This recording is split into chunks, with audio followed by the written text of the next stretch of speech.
Ya, assalamualaikum warahmatullahi wabarakatuh.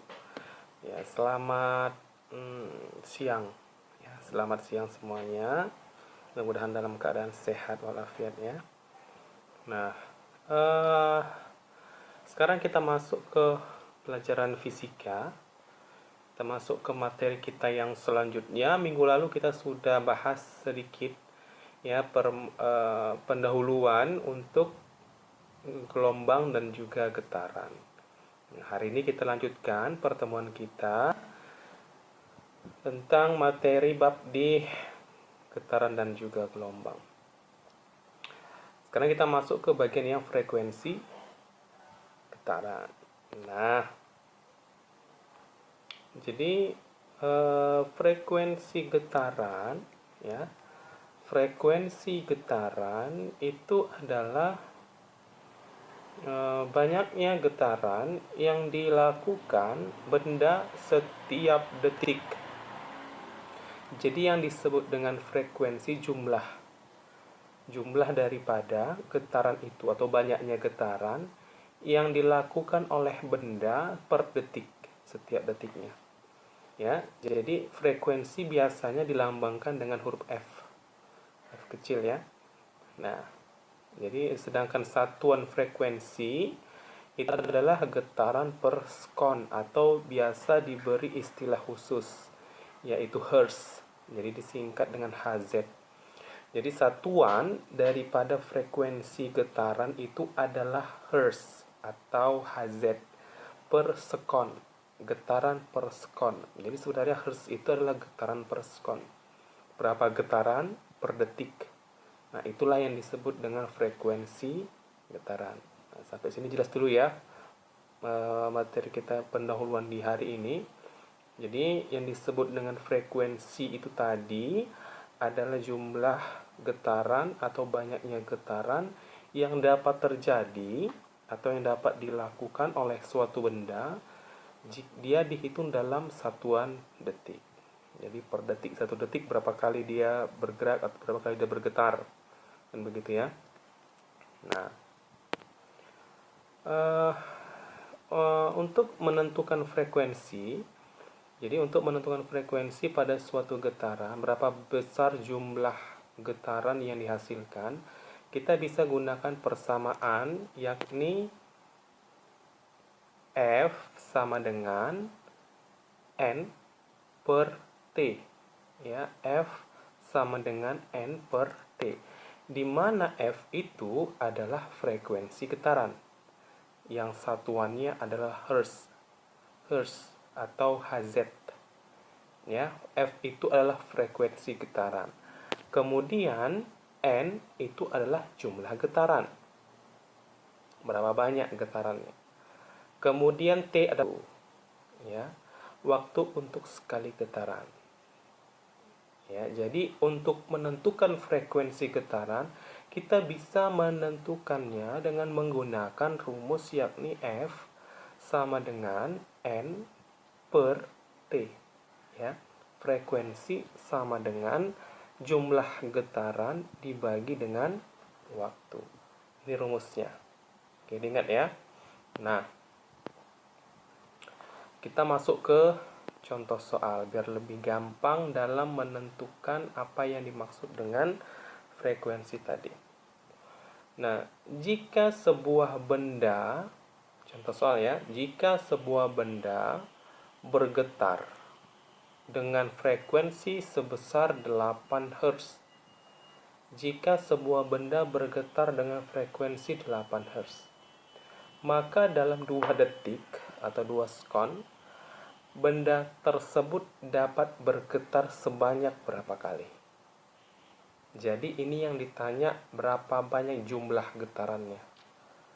Jika frekuensi getarannya sebesar 8 Hz dan waktunya selama 2 detik atau 2 sekon. Ya, jadi bagaimana cara mencarinya? Pertama, kita cari dulu lah yang diketahuinya apa, kan begitu. Biasa. Jadi yang diketahui yang pertama F. F adalah tadi frekuensi ya. Frekuensinya sama dengan 8 Hz. Berarti F sama dengan 8 Hz. Kemudian waktunya 2 sekon atau 2s atau 2 detik gitu ya. Berarti T sama dengan 2s. Ya, T sama dengan 2s. Yang dicari apa? Atau yang ditanya adalah N. Banyaknya getaran yang terjadi. Ya. Tadi rumusnya untuk frekuensi sama dengan banyaknya getaran per waktu gitu ya, atau F sama dengan N per T. Berarti kita cari. Tadi kan rumusnya F sama dengan N per T. Frekuensinya diketahui 8 Hz. N-nya yang mau ditanya. Ya, yang mau dicari. Kemudian T-nya waktunya 2. Nah, berarti bagaimana cara mencari N? Kalikan 8 kali 2. Berarti sama dengan 16 kali. Nah, berarti kesimpulannya, sebuah benda yang bergetar dengan frekuensi 8 Hz akan menghasilkan getaran sebanyak 16 kali dalam waktu 2 detik. Jika frekuensinya 8 Hz. Berarti 8 kali per detik lah banyaknya getaran. Ya kan, tadi kan frekuensi itu banyaknya getaran ya per satuan waktu. Oke, kira-kira sampai di sini jelas ya. Masih gampang kan untuk mencari frekuensi jika diketahui banyaknya getaran dan juga berapa lama waktu getarannya. Nah, kalau misalnya dibalik tinggal yang ditanya jumlah getaran, ya tinggal dibalik saja rumusnya. Jadi N sama dengan frekuensi dikali waktu. Atau yang mau ditanya berapa lama waktu yang dibutuhkan untuk menggetarkan sebuah benda dengan frekuensi sekian, di mana getaran jumlah getarannya sekian. Nah, berarti T sama dengan jumlah getaran atau N per frekuensi. Tinggal dirubah-rubah saja dia rumusnya. Itu jelas ya? Oke. Nah, jadi itu untuk getaran semua. Kita masuk yang kedua, yaitu gelombang. Untuk getaran sudah jelas ya. Kita masuk ke gelombang. Nah, gelombang itu adalah getaran yang merambat. Ya, coba diperhatikan. Gelombang itu adalah getaran yang merambat. Jadi berdasarkan ada atau tidaknya medium perambatan, gelombang dapat dibagi menjadi 2. Ya, gelombang itu adalah getaran yang merambat. Coba itu ditelaah terlebih dahulu. Gelombang itu adalah getaran yang merambat. Nah, berdasarkan medium perambatannya, gelombang dibagi menjadi 2. Ada gelombang mekanik dan ada gelombang elektromagnetik. Nah, kita bahas satu persatu. Apa yang disebut dengan gelombang mekanik dan apa yang dimaksud dengan gelombang elektromagnetik. Yang pertama kita bahas terlebih dahulu gelombang mekanik. Apa itu ya gelombang mekanik? Nah, jadi gelombang mekanik itu adalah gelombang yang memerlukan medium untuk merambat. Coba ya, gelombang mekanik adalah gelombang yang memerlukan medium. Ada alat bantu atau ada benda, ada sesuatu yang menjadi tempat, seperti kita lah mau naik kendaraan. Kita naik kendaraan, kita naik mobil, kita membawa mobil, kemudian mobil itu akan bisa bergerak di jalan kan? Tidak bisa mobil itu di dalam rumah dia bergerak, ataupun bergerak hanya di situ-situ saja. Nah, jadi mobil itu bisa bergerak kalau ada jalan. Ya. Nah, berarti ya gelombang mekanik itu akan bergerak dia menuju ke satu titik kalau ada mediumnya. Ya, ada alat bantunya untuk menjalarkan gelombang itu tadi. Nah, itu yang disebut dengan gelombang mekanik. Contohnya gelombang tali. Misalnya kita pegang satu ujung tali yang pertama, kita memegang, kemudian di ujung sebelah sana teman kita yang memegang ujung tali yang kedua. Kemudian kita hentakkan talinya di ujung yang kita pegang tadi, maka dia akan bergelombang menuju ke ujung yang dipegang teman kita tadi. Nah, dia akan merasakan getarannya setelah kita hentakkan. Nah, getaran itu kenapa dia bisa merasakannya? Karena ada medium perambatannya. Jadi bergelombang, ada gelombang dihasilkan dari getaran yang kita hentakkan tadi, kemudian dia bergerak menuju ujung yang satunya yang dipegang dengan teman kita yang tadi, maka dia akan merasakannya. Itu yang disebut dengan gelombang mekanik. Jadi ada mediumnya. Kemudian ada gelombang permukaan air dan gelombang bunyi. Ini gelombang permukaan air. Misalnya kita di air di danau lah gitu. Kita di pinggir sebelah utara, kemudian teman kita ada di pinggir di seberang di sebelah selatannya. Kita lemparkan batu besar tapi di dekat kita, di sebelah utara tadi. Nah, tapi nanti air itu akan bergerak seperti gelombang menuju ke arah utara, misalnya ke tempat ke arah selatan, tempat teman kita yang ujung tadi. Maka sampai akan menuju ke sana getaran. Dia akan merasakan, kenapa nih airnya kok bisa bergerak? Padahal karena kita melemparkan batu ke dalam air itu. Jadi kita tidak perlu sampai ke ujung sana untuk membuat getaran di air, ya. Nah, kemudian gelombang bunyi juga seperti itu. Kalau misalnya ini paling gampangnya, coba dia perhatikan senar gitar. Dia akan, kalau diperhatikan baik-baik, kalau kalian lihat nanti biasanya di YouTube, bagaimana bentuk gelombang daripada senar gitar itu kan, sehingga dia akan menghasilkan sebuah bunyi, ya. Nah, itu yang disebut dengan gelombang mekanik.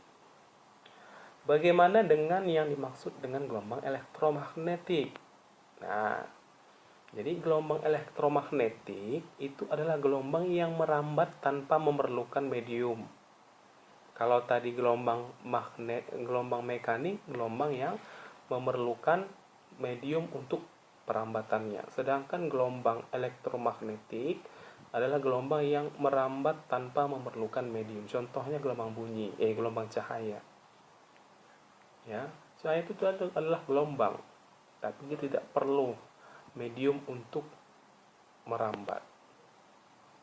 Nah, di sini berdasarkan arah getar dan rambatannya terbagi dua jenis gelombang. Ya, berdasarkan arah getar dan rambatannya terdapat dua jenis gelombang. Yang pertama gelombang longitudinal dan yang kedua gelombang transversal. Oke. Gelombang longitudinal. Yang pertama sekali kita bahas. Ya, gelombang yang arah getarannya sejajar dengan arah rambatannya. Contoh adalah gelombang bunyi di udara. Ya, arahnya sejajar dengan arah rambatannya. Kemana arah rambatannya, kesitulah arah getarannya. Ya, jadi bentuk gelombang longitudinal itu seperti ini. Nah, jadi seperti kemana dia arahnya, tapi gelombangnya tetap kecil juga. Seperti ini dia, yang disebut dengan gelombang longitudinal. Nah, gelombang longitudinal ini memiliki panjang gelombang, ya, ini panjang gelombang, di mana ada saat-saat tertentu gelombang ini akan memiliki jarak panjang gelombangnya itu sangat jauh. Kemudian ada saat-saat panjang gelombangnya itu sangat rapat. Makanya di dalam gelombang longitudinal itu akan dijumpai yang disebut dengan gelombang yang memiliki regangan dan juga gelombang yang memiliki rapatan. Jadi dia meregang, rapat, meregang, rapat. Biasa ini kan bentuk seperti ya. Cuman dia nanti tiba-tiba nanti di tengah bisa dia rapat.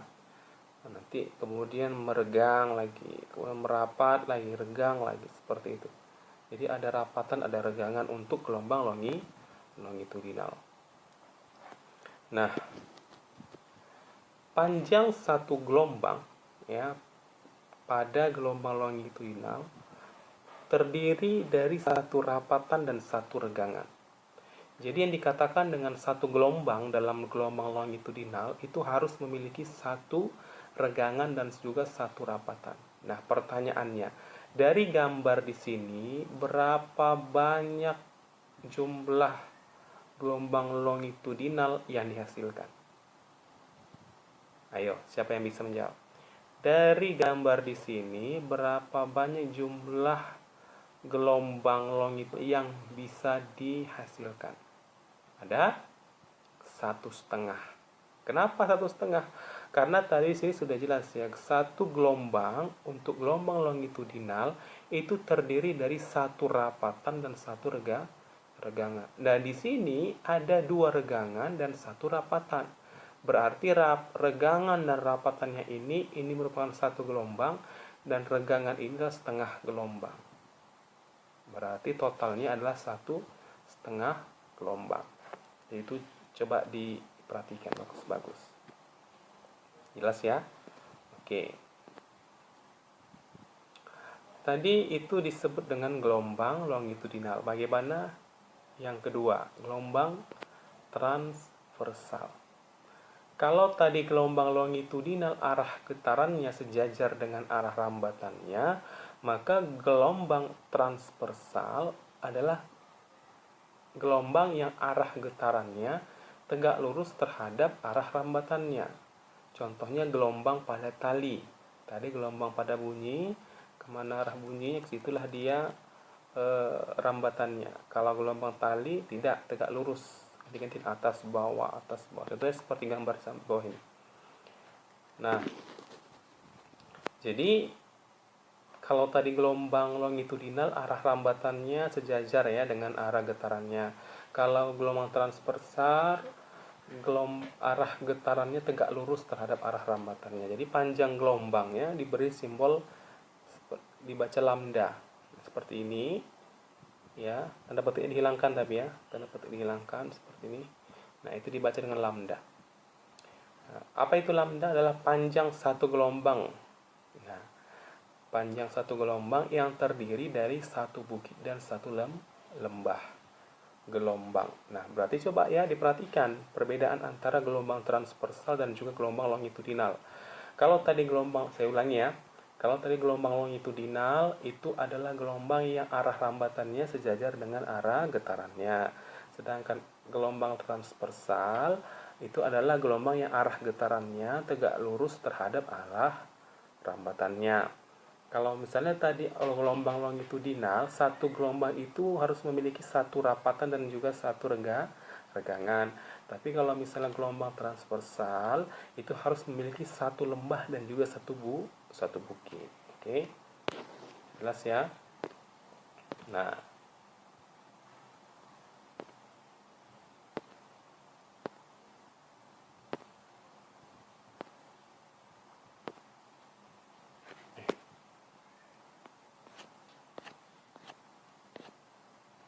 perhatikan. Yang terakhir nih. Jadi bentuk gelombang transversal itu seperti ini. Kayak seperti kalau misalnya kita di ujung tali ini kan. Nah, di ujung di sini, kemudian teman kita di ujung ini memegangnya, kita hentakkan dari atas ke bawah, nanti talinya akan membentuk gelombang seperti ini. Ya, itu disebut dengan gelombang transversal. Nah, perhatikan ya, di sini gelombang yang dikatakan tadi panjang gelombang atau lambdanya itu adalah satu lembah, satu bukit gitu ya. Ini bukit, ini lembah. Nah, berarti ini menunjukkan satu gelombang begitu ya. Ini satu gelombang.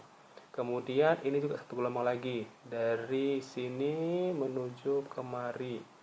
Nah, berarti ini setengah. Nah, berarti kalau ditanya berapa jumlah total gelombang yang dibentuk dari gambar ini adalah 2,5 gelombang. 1, 2,5 gitu ya. Oke. Jadi panjang gelombang pada gambar di atas adalah jarak dari AE. Mana AE? Ini A, ini E. Ya, AE itulah panjang gelombang. Kenapa? Karena tadi satu gelombang itu harus ada satu bukit dan satu lembah, kan begitu. Bisa dari B ke F. Mana B? Ini B.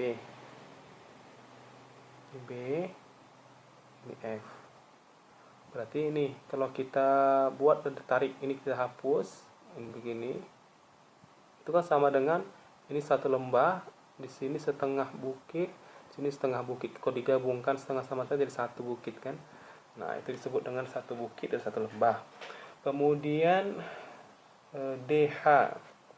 Mana D? Ini D, ini H. Sama seperti tadi. Kalau tadi satu lembah kemudian setengah bukit, kalau dari D ke H setengah lembah, ya, di sini juga setengah lembah, satu bukit. Berarti satu bukit setengah lembah tambah setengah lembah jadi satu. Berarti hasilnya satu lembah satu bukit, tetaplah dia menjadi satu gelombang. Kemudian CG juga merupakan satu panjang gelombang. Mana C? Ini C ke G, ya, ini. Jadi satu lembah, satu bukit. Oke. Kemudian E ke I, juga satu gelombang. Ini E, ini I, satu gelombang nih. Nah, kemudian G ke K, G ke K nih, satu gelombang, satu lembah, satu bukit. Jadi jelas ya bagaimana caranya kita untuk menentukan berapa jumlah gelombang, jumlah bukit dan juga jumlah lembah. Jadi tidak harus dia harus utuh ya, seperti ini satu lembah, satu bukitnya, atau seperti ini satu lembahnya. Tidak perlu dia utuh satu bukit satu lembah, tidak. Dia bisa seperti BF ini. Dari titik ini diambil, kemudian turun ke bawah, kemudian naik sampai ke titik ini. Itu juga termasuk satu panjang gelombang. Karena setengah di sini, kemudian setengah di sini bukitnya digabungkan jadi satu bukit juga kan, seperti itu. Jadi tidak mutlak dia harus utuh satu bukit satu lembah, ya. Nah, ada panjang gelombang, ada juga amplitudo gelombang. Nah, amplitudo gelombang itu adalah jarak dari B ke B aksen. Mana B? Nih, B ke B aksen. Berarti dari titik pusat ke puncak teratas atau puncak lembah, puncak bukit atau puncak lembah, kan gitu. B ke B aksen nih, dari sini kemari, ini disebut dengan amplitudo. Kemudian D ke D aksen ini, D ke D aksen ini juga disebut dengan amplitudo. Kemudian F ke F aksen ini juga amplitudo atas ke bawah. Berarti kan dari titik tengah ke titik pusat ke puncak daripada bukit atau puncak daripada lembah. H ke H aksen ini. Kemudian J ke J aksen ini. Ya. Nah, berarti pada gambar tersebut terlihat bahwa gelombang transversal berbentuk bukit gelombang dan lembah gelombang yang merambat. Berarti sudah jelas kalau misalnya dalam gelombang transversal itu ada istilah bukit dan lembah. Jadi satu gelombang itu terdiri dari satu bukit dan satu lembah. Sedangkan gelombang longitudinal itu dia arah rambatannya sejajar tadi dengan arah getarannya, dia memiliki satu gelombang itu ada satu rapatan dan satu regangan. Oke ya, sampai di sini kira-kira jelas semuanya. Nah, mudah-mudahan apa yang saya sampaikan tadi semua bisa dimengerti. Kalau ada yang ingin ditanyakan boleh silakan ditanyakan. Kita buka diskusi di kolom komentar, dan kalau memang tidak ada yang ditanyakan boleh dikerjakan tugasnya atau soal kuis hasil dari pembelajaran kita hari ini. Oke ya, sampai di sini saja pertemuan kita, sampai jumpa minggu depan. Wabillahi taufiq wal hidayah. Assalamualaikum warahmatullahi wabarakatuh. Selamat siang semuanya.